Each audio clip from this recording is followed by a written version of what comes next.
missing and murdered indigenous women, their cases never solved.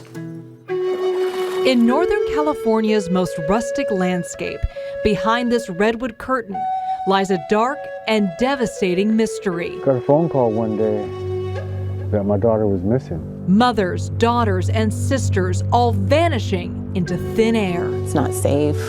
I could disappear and nobody would know. Resources are scarce. She was worthy of a search. She's still worthy. The tribe has essentially been told, well, you can't have jurisdiction for certain things.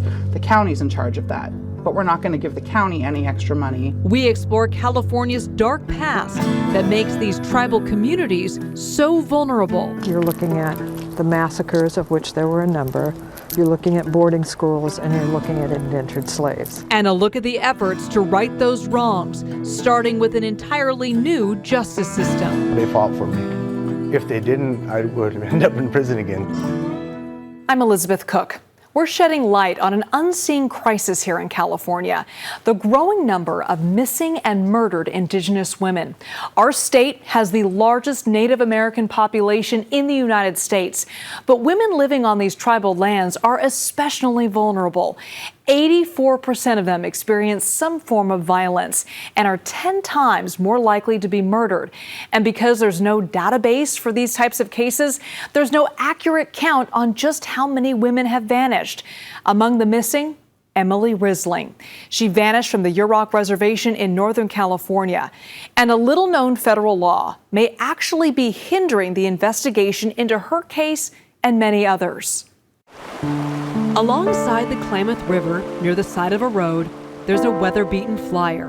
On it, the face of an indigenous woman, 33-year-old Emily Risling. She's been missing for more than a year. I think the most heartbreaking thing is that you just may never see that person's face again. She had everything going for her in the right direction, and the things started falling apart. Emily's parents, Gary and Judy, are heartbroken. Their daughter vanished into thin air. Her case is growing cold. It's really simple. We want to know what happened, where she is. What we do know, Hi! as a child, Emily was a ray of light, full of joy, so much love, so much potential. Hey. From an early age, she embraced her Native identity. She loved her culture. She loved her family. The straight-A student had lots of friends and went to college on a scholarship. Then her world began to crumble. A boyfriend violently abused her. She began to use drugs. And so this young woman who was so bright, so capable, so, the world was her oyster, she kind of became a different person. Her parents told me after the birth of her second child, Emily developed postpartum psychosis. She was arrested for igniting a fire in a cemetery and put in jail. Her parents hoped she would finally be forced into treatment. The DA's office, her family, all were against letting her out, and they did. A few days later, everything changed. So give us some perspective of where we are. So we're on 169 at Pequon Bridge, and this bridge is the last confirmed place that we know Emily was at. Greg O'Rourke is police chief of the Yurok tribe. The bridge is on Yurok land, more than 2 hours from Emily's home. He believes she got here by hitchhiking. Here on the bridge is where we can confirm multiple witnesses. But if a major crime involving Emily occurred here or anywhere else on tribal lands in California, the tribe has no jurisdiction to investigate it. So who's in charge when someone is murdered or goes missing on tribal land? The answer to that involves a dark chapter in federal Indian policy. It's known as Public Law 280. So it's taken away a tribe's ability, or at least in theory, their sovereignty to be able to have their own people, have their own law enforcement, and investigate crimes on the reservation and put that onto the state. Congress passed the law in 1953 without the consent of tribes. It greatly enlarged the power of certain states, including California, to handle major crimes on Indian reservations, but with no additional funding. The sheriff's office has jurisdiction on tribal land.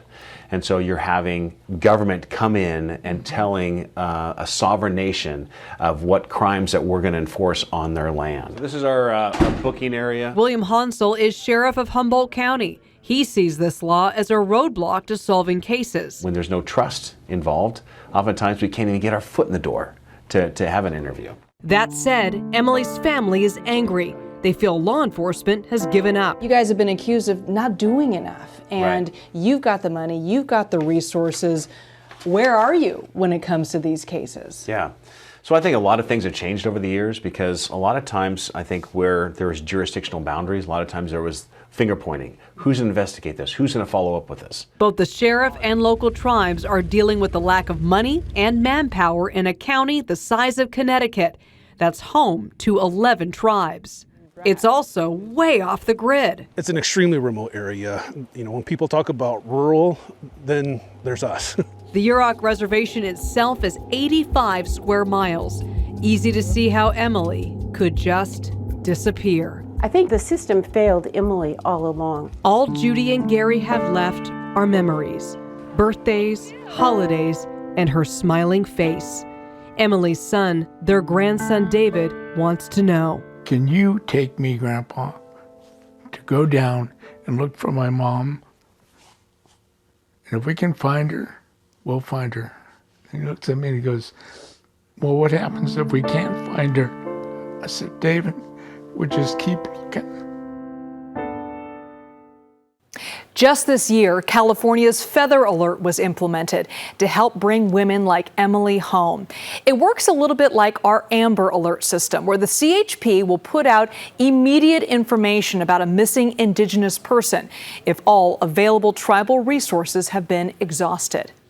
So why are these women so vulnerable? Well, to understand that, we may have to look to California's brutal treatment of Indigenous tribes in the past. One example, children taken from their parents and sent off to boarding schools. Here's a picture from 1881 of a group of newly arrived children. 7 months later, another photo with all signs of their native culture erased. Coming up after the break, how the trauma of the past is still felt in Indigenous communities.